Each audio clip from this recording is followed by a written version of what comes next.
largest room in this community, so we apologize for the tightness of space here. So we'll make sure that the presentations go as quickly as possible and that we can get to your feedback and your questions. My name is Jim Falk. I am the neutral facilitator here tonight. I'm from a company called Lyra Consulting. And my role here is really so that we can have a good meeting, we can stay on topic, on agenda, and make sure that we hear what the community has to say about what's been presented tonight. There is somebody recording the meeting as far as notes, so there will be a summary report from this meeting of what has been captured and heard here tonight, and that will be up on the website very quickly. Just want to acknowledge that we do have the MVP from Davenport, Christina Martins, is here. So that's our pleasure that she's here to be able to listen to your replies and questions and feedback around the meeting tonight. So the agenda is pretty straightforward. We have a presentation from Metrolinx, just over about half an hour, and then we're going to have a presentation from Options for Davenport.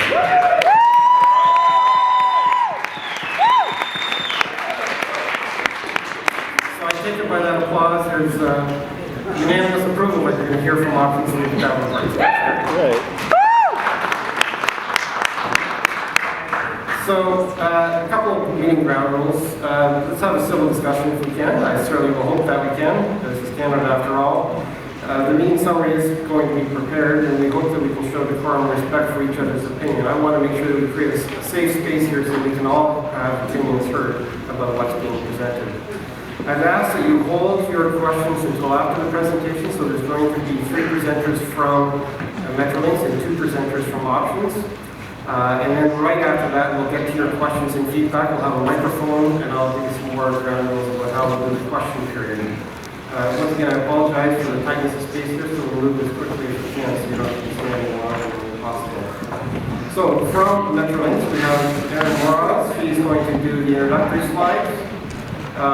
Nick Spencery is technical slides, and Beth Kusta is going to do the design slides.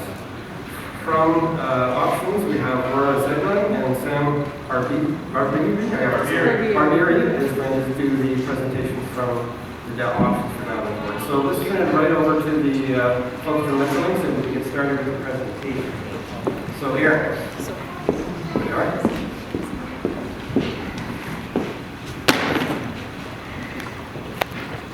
Thank you. And thank you to, thanks for everyone for coming out tonight. It's good to see so many of you out. And for those of you who don't know me, I'm the Director of Communications and Community Relations for Regional Express Rail. Tonight we're going to be talking about the Davenport Diamond. And for those of you who are new, the Davenport Diamond is where CP freight trains meet GO passenger rail tracks. And the easiest way to think about it in some ways is as a traffic intersection, and right now it's the equivalent of a 4-way stop. And because we don't have a lot of traffic coming through that, we have a few trains in the morning and a few trains at night, that works pretty well. But you may also have heard about our plan to bring 15-minute two-way GO service to core parts of the GO network. And what that means is we're going to be increasing traffic. You may have heard that at the highest levels, there will be 180 trains a day. So tonight we're going to talk about a slight review of where we've come from. I know, again, many of you have heard this information before, but many of you are new. So we want to start and do a quick recap of where we've been. We want to get a bit of a sense of where we are today. We're going to look at some of the design concepts and solutions that are being put forward in response to community feedback. We're going to hear from Options for Davenport, which I think is important to hear also another side before we open it up for a question and an answer. So where are we today? This is our 4th public meeting. Public meetings up till now have focused primarily on technical information and the engineering reports. And coming out of that, or those sessions, there's been a number of questions, and people have asked for more details and have asked us to come back with more information and asked us also to see more of the community reflected in the materials that were brought forward to the community. We know that there's a number of questions, and we know that there's a number of you that have concerns concerns about the overpass and support the tunnel option, so we do want to address some of those questions. We also know that residents and the City of Toronto have asked for us to pause. Originally, when we came out, it was probably a little optimistic. We thought that we would start the formal environmental assessment in the spring. So we paused then. We also paused in the fall when the city asked for a bit more time to look into things. And we will be moving forward with the notice of commencement and the TPAB on January 28th. But I also want to recognize that recently, and many of you are probably aware, City Council voted against the overpass option and voted in support of the tunnel option. And so, as a provincial agency, this doesn't stop the project. But I would say that we recognize the concerns and we do want to continue to work with the city to bring things as close together as we can. So, over the last 3 months, we've gone back and we've done a number of studies, and those have included information on the tunnel, construction impact, noise and vibration. When we said that there's residential impacts, people asked us, well, how many properties, what are we actually talking about? We have some of that information today. There was concerns about trees, public spaces. There was a request to get more information about international examples. There was a request, as I said, to see more in the design and understand really what was being proposed for the community. And so that information is going to be shared by my colleagues Nick and Beth. But just to recap, because the file has moved forward at different paces. When we originally started talking about how to remove this crossing, there was 3 options on the table. So there was a tunnel, a trench, and an overpass. And with that, I'm going to hand it over to Nick Spezieri, who is the corridor director for this line, and he's going to take you through some of the technical work.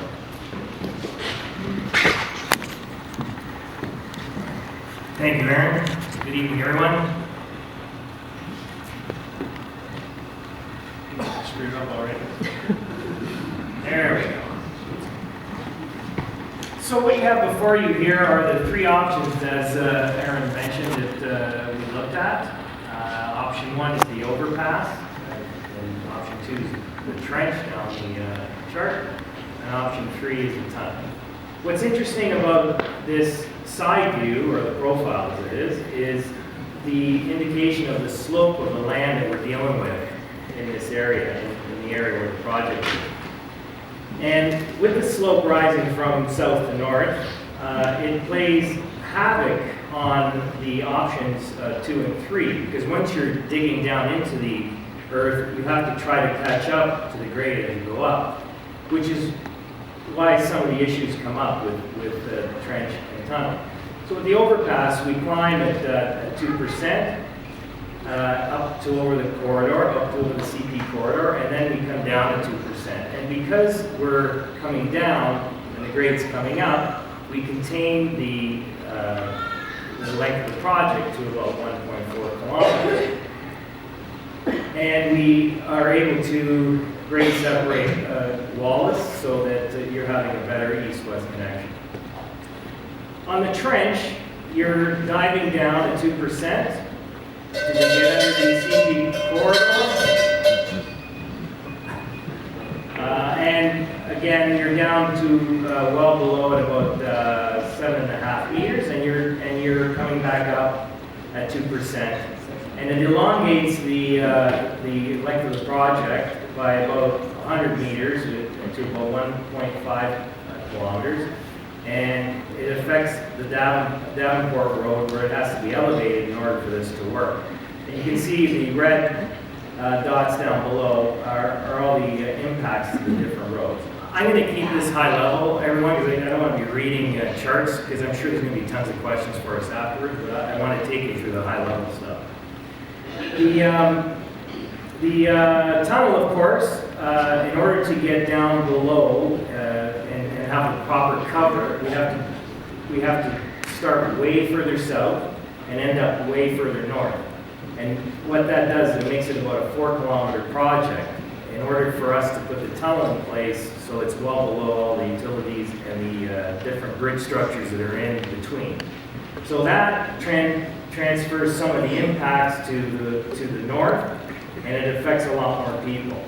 The trench and tunnel options are much more of a heavy type of construction. There's a ton of hauling that's required. There's a lot of dirt that needs to come out from both the trench and tunnel. Certainly the tunnel, we're talking in terms of the tunnel of 1.5 million metric tons of soil to be removed.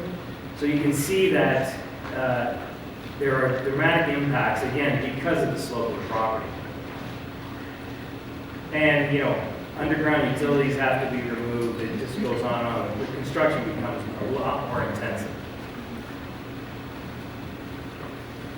This is an aerial view, and it just gives you another, basically a better view from the top, a bird's eye view of what different impacts are and how long each option becomes. The overall footprint for the tunnel becomes 4 kilometers, as I mentioned. Again, dramatic impacts are spread out. The other thing that I'd like to point out too is when we're doing an overpass, we are containing the width of the construction, and it allows us to do public realm improvements. When you're doing trenching or tunnel, well, there's trenching for both the trench option and the tunnel option. You're going from one side of the corridor to the other with really deep caisson walls in order to keep the soil from coming back in onto the corridor. So you had some questions, and you asked for more details on the tunnel and the overpass, and that's what we're going to present. Some of the key considerations: will the option support regional transit and support a new Bloor West station, or Bloor Street West station? How much will it cost to build? What are the construction effects on the community? What are the long-term impacts on the neighborhood? And what are the long-term neighborhood opportunities? So, at a glance, the overpass and the tunnel both support a Bloor station and regional transit. There's a big difference in terms of construction time, 2 years versus 5 to 6 years. There's a dramatic cost differential. We're estimating right now, these are high-level estimates, of 195 to 210 million for the overpass, and between 625 to 675 million. There's also significant impacts in terms of Campbell Park. I know that there's concerns here with the trees. The reason why we end up having to remove the trees is that's where we would have to put a boring machine in. There's a dramatic impact on the difference in terms of the peak time truck activity that occurs. 120 trucks pulling dirt and bringing in equipment and materials for the overpass versus 315 trucks a day for the tunnel. And as I mentioned to you before, we're spreading out the impact from 3,900 people to around 6,600 people because we're pushing the project so much further north and affecting Rogers Road, where we'd have to elevate that road about 8.4 meters from where it currently exists, and it affects the neighborhood and the school. There's significant impact. You know, is there a visual impact for the overpass? Yes, of course, we know that. Part of our presentation today is how we're going to mitigate that. And my friend Beth over here, my colleague Beth, is going to show you some great stuff. But there's visual impacts from the tunnel as well. People don't understand this because I'll explain it. As we're going down in these trenches, for instance, the south portal, we have a trench that's about 17 meters down in order to get to the tunnel level. And so now you're going, from one side of the corridor to the other with very deep, deep hole that's basically cutting the neighborhood in half. And that goes way further north. We're again very deep in the north when we come out of the tunnel. About 16, don't quote me on these, I'm remembering these off the top of my head. It's about 16 meters down, and to catch the grade, it goes on for about 1.5 kilometers. So substantial impact. Wallace Avenue on the tunnel needs to be raised about 1 meter in order to allow us to get the trench done. So again, you can see the difference between what the significance of, in terms of construction impacts are from overpass the tunnel. This is another aerial view which basically shows how long the project becomes as a tunnel and how far north it is. The tunnel will require a lot more staging areas, including Campbell Park, and there's 3 more or 4 more out there, and a lot of access points required.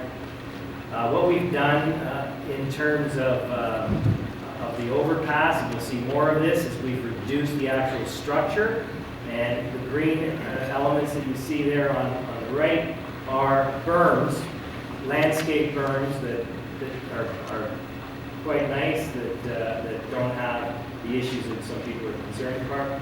You know, there's park impacts on the tunnel and road impacts. I just went through them. A lot longer construction.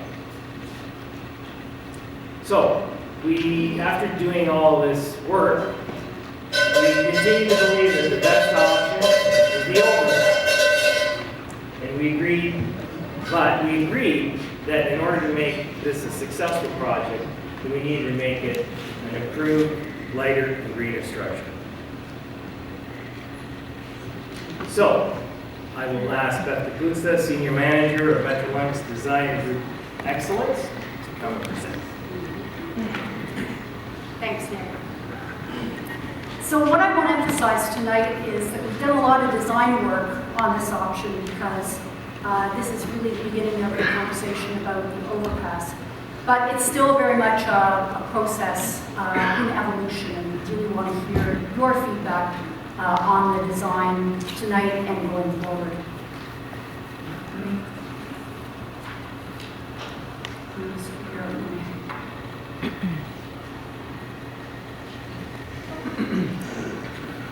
So with a decision confirmed on a preferred option, my team started to work on design efforts on the overpass option. And we brought together an award-winning team of designers and architects who started to look at both exemplary designs elsewhere in the world on heavy rail and to really put their thoughts to the specificity of the problem of designing this overpass. So I just want to introduce those people to you because they will be answering some of the more technical questions that we have. So just kind of wave your hand as I introduce you. So Douglas Birkinshaw, architect, Diana Gerard from GH3, who's a landscape architect, Pat Hansen from GH3, Raymond Chow of GH3, and we have our technical team from the engineering team, Viviana Raylick, and where's Mark Armstrong? Back there as well. So anyway, back to the beginning of our process, which is really to look at international precedents. So here's one of the ones that we looked at, the Bright Line in Miami.